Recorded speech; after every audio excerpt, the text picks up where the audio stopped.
Après les faux électeurs, les vrais électeurs qui ne peuvent pas voter. J'ai voté au référendum, j'ai jamais eu le moindre Ce sont des questions un peu limites. C'est la surprise totale, on ne comprend pas ce qui se passe. Vous voyez, je ne suis pas toute seule, il y a beaucoup de gens autour de moi qui se posent vraiment des questions sur le fonctionnement des élections cette année, vraiment, on ne comprend pas. Il y a fraude sur l'électoral, hein. Il y a une fraude manifeste. On a fait une coupe sombre, il y a 150 000 personnes déjà sur Paris, c'est un vrai Au scandale. moment où on dit où les Français se mobilisent pas beaucoup pour aller voter, c'est quand même assez curieux qu'on les empêche. L'ennui, c'est que les municipales, c'est vraiment les élections où les Français, où chaque Français est concerné, parce que ça se passe près de chez nous, si vous voulez, quand même. Bien sûr. Alors, là, c'est gênant, là, quand même. Vous vous sentez victime d'une injustice? D'une injustice, non, surtout d'une stupidité. C'est d'une stupidité sans nom, je veux dire.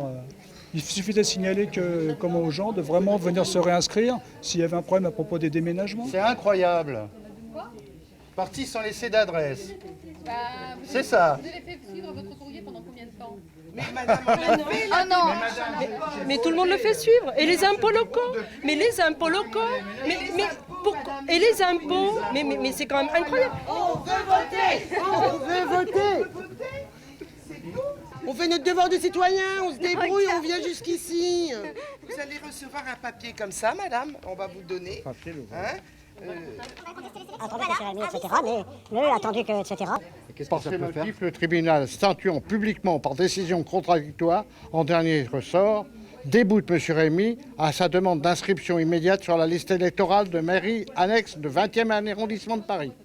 Dit que la présente décision pourra faire l'objet d'un recours en cassation dans les 10 jours, c'est-à-dire après le vote. On fait venir jusque dans ce bureau pour s'entendre dire que de toute façon c'est foutu pour nous. Ça sert à quoi nous faire venir ici? C'est incroyable. Vous et les électeurs payent aujourd'hui d'une surméfiance, d'une méfiance des politiques par rapport aux problèmes des listes électorales et des faux électeurs en général. Parce que On doit être des milliers, on doit être des milliers. On doit être des milliers. Évidemment, le coût est bien monté. il n'y a pas eu d'information publique, c'est ça que je comprends pas. Cette information et on a évité la radiation. Là, ça fait. Il y a eu les campagnes électorales et personne n'en a parlé. Les électeurs déjà inscrits sur les listes électorales n'ont aucune formalité à accomplir s'ils n'ont pas changé de domicile ou de résidence. Donc depuis septembre où on a voté pour le référendum, on n'a pas changé de domicile ni de résidence. Il n'y a aucune raison qu'on vienne se faire réinscrire. Je trouve que c'est un peu de démocratie qui disparaît parce que ça n'a pas été convenablement organisé. Monsieur Charzat disait qu'il n'était pas responsable des problèmes et que c'était Monsieur Tibéri à la préfecture de police qui organisait les élections.